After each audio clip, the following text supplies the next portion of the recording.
नमस्कार दोस्तों, आज हम वैराग्य को जानने की कोशिश करेंगे कि वैराग्य है क्या। दोस्तों, वैराग्य की स्थिति कैसे प्राप्त की जाती है, आज हम इन्हीं सब चीज़ों को जानेंगे। पहले तो दोस्तों आपको मैं ये बता दूं कि जब हम अभी एक नॉर्मल जीवन जी रहे हैं तो इसके अंदर क्या है, हम भोग विलास में पड़े हुए हैं, केवल खाना पीना सोना बैठना। ठीक है, अब क्या है, ये तो एक जानवर भी करता है, वो हम भी करते हैं, लेकिन हम तब तक उनकी भांति जीते हैं दोस्तों जब तक हम अपने अंदर उतरना शुरू नहीं करते। दोस्तों, आगे जाने के लिए वैराग्य होना बहुत ज़रूरी है, वैराग्य की स्थिति को प्राप्त करना बहुत ज़रूरी है। और वैराग्य हमें कब मिलता है, जब हम सुषुम्ना नाड़ी में खुद की एंट्री करा देते हैं। और सुषुम्ना नाड़ी कब आती है, जब हम अपनी ईड़ा और पिंगला नाड़ी को अच्छी तरीके से समझ जाते हैं। तो दोस्तों, ये ईड़ा और पिंगला नाड़ी हमारे दो नाक के छिद्र हैं। ध्यान से सुनना दोस्तों, ये हमारे दो नाक के छिद्र हैं। यहाँ से हम अपने अंदर जाना शुरू करते हैं। कहा जाता है ना कि अपने अंदर जाना शुरू करो, अंदर जाओ। बगैर अंदर जाए बगैर आपको कुछ नहीं मिलेगा। बाहर तो केवल आपको इन भौतिक इन आँखों से केवल दिखाई दोगे। जो आँखें आपको दिखाई देती हैं, इन आँखों से आप बाहर की चीज़ें देख सकते हो, आप अदृश्य चीज़ों को नहीं देख सकते हो। अदृश्य चीज़ों को देखने के लिए अदृश्य आँख का होना बहुत ज़रूरी है। और दोस्तों, उस अदृश्य आँख के पास जाने के लिए हमें ये दो नाक के छिद्रों का इस्तेमाल करना पड़ता है। बोलते हैं कि जाएं कैसे, यही रास्ता है और इन्हीं रास्तों की वजह से हम अपने अंदर उतरते हैं। दोस्तों, जब हम अपने अंदर जाना शुरू करते हैं और आंखें बंद करते हैं तो क्या है, केवल अंधकार ही अंधकार आता है, अंधकार ही। तो उससे क्या होता है कि हम अपनी आँख को क्या एकदम से खोल लेते हैं कि तो भाई अंधेरा ही अंधेरा नज़र आ रहा है। लेकिन दोस्तों, इस अंधेरे में भी बहुत ऐसी अदृश्य चीज़ें हैं, ऐसे अदृश्य आयाम हैं जो कि छुपे हुए हैं। लेकिन दोस्तों, इनको जानना बहुत ज़रूरी है। अगर आपने इनको नहीं जाना, इन आयामों को नहीं जाना, तो आपने कुछ नहीं जाना। आप उन पशु पक्षियों की तरह हैं जो बेचारे जी रहे हैं इस धरती पे। उनकी तो मजबूरी है, क्योंकि उनके पास में मनुष्य का शरीर नहीं है। पहले कभी था तो ऐसे ही गंवा दिया भोग विलास करके। लेकिन दोस्तों, तुम्हारे पास में मिला है और आप मेरी इस वीडियो को देख रहे हो, तो आप ये मत सोचो कि ये वीडियो ऐसी ही है। मैं तो यही कहूँगी कि आप बहुत खुशनसीब हो कि आपको इस वीडियो के ज़रिए बहुत कुछ मालूम पड़ रहा है। और इससे भी अच्छा तब होगा जब आप ये वीडियो सुन के आप उस रास्ते पर उतरना शुरू कर दो, उस रास्ते पर चलना शुरू कर दो। तो दोस्तों, जो ये ईड़ा और पिंगला है, इसके ज़रिए हम अंदर जाते हैं। अब दोस्तों, इसके ज़रिए कैसे जाएंगे, जो हमारी सांस है, जो सूक्ष्म है, बहुत ज़्यादा सूक्ष्म है, इससे भी बहुत ज़्यादा और सूक्ष्म है। लेकिन दोस्तों, पहले इस सूक्ष्म सांस को जानना बहुत ज़रूरी है। और यही सूक्ष्म सांस हमें बाकी की सूक्ष्मता की तरफ लेकर जाती है। ध्यान से सुनना, जब हम सांस लेते हैं तो यहाँ पर क्या है, जो एक हवा है ये टच होती है। हमें क्या है, सांस लेते वक्त हमारा जो ध्यान है यहाँ पर होना चाहिए। ठीक है, लेकिन सांस जानी कहाँ तक चाहिए, पूरा नाभि से नीचे तक। लेकिन क्या है, ज़्यादातर लोग क्या करते हैं, अपनी इस सांस को आधे अधूरे से ही बाहर कर देते हैं। तो क्या है, हमारे जो विचार हैं वो ख़त्म नहीं होते हैं। अगर हम अपनी सांस को नीचे तक सूक्ष्म गति के साथ में लेकर जाते हैं, तो जो सांस के धक्के हैं ना, जो सांस के धक्कों से जो विचार है वो ख़त्म हो जाते हैं।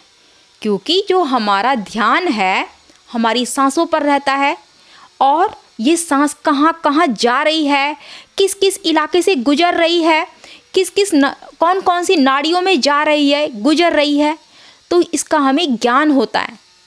लेकिन दोस्तों, समझने वाली बात है कि ये जो नाड़ी है, नाड़ी कोई नस तो है नहीं, लेकिन नाड़ी है।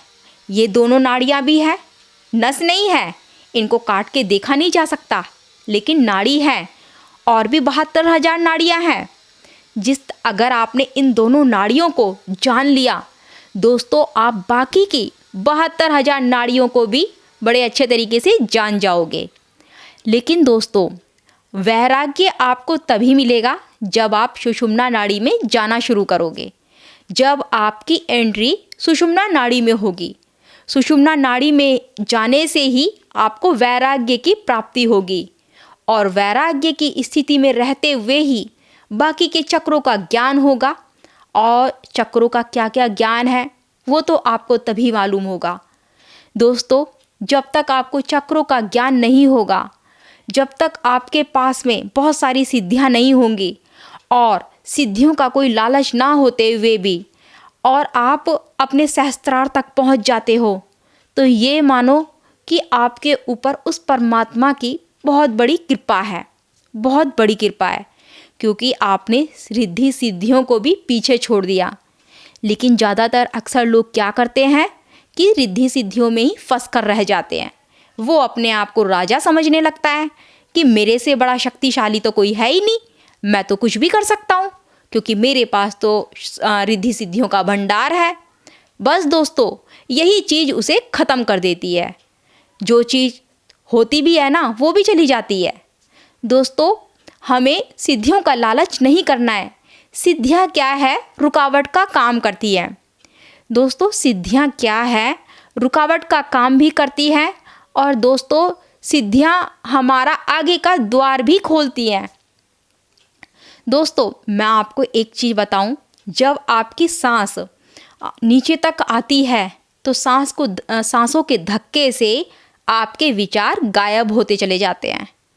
आप बस खाली अपनी सांसों पर ध्यान लगाओ, मतलब आपका जो ध्यान है छोटी से छोटी चीज़ के ऊपर जाना चाहिए, क्योंकि पूरे संसार में से खींच के अपना ध्यान आप अपनी सूक्ष्म सांस के ऊपर लेकर आ रहे हो, तो ये बहुत बड़ी बात है।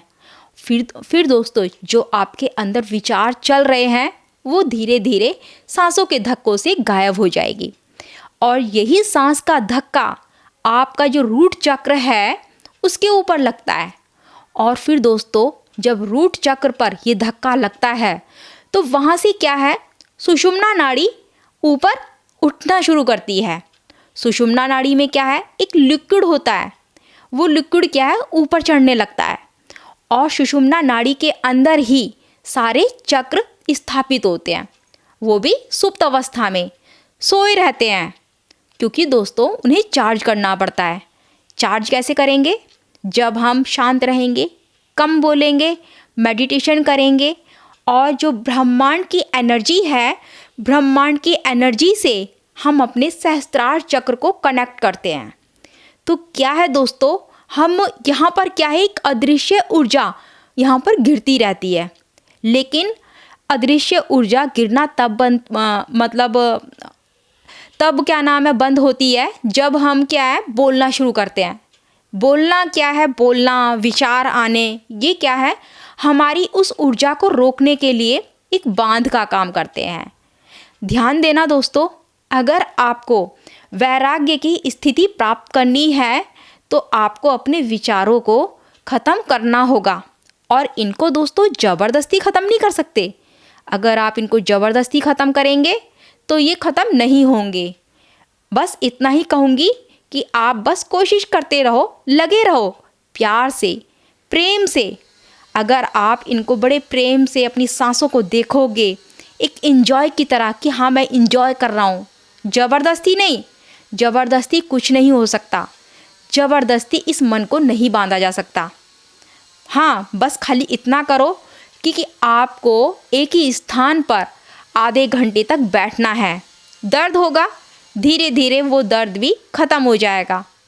दोस्तों, अगर आपको वीडियो अच्छी लगी हो तो प्लीज़ कमेंट में बताएं और इस वीडियो को शेयर करना क्योंकि सभी लोगों को ये मालूम होनी चाहिए कि वैराग्य क्या है। वैराग्य होना बहुत ज़रूरी है।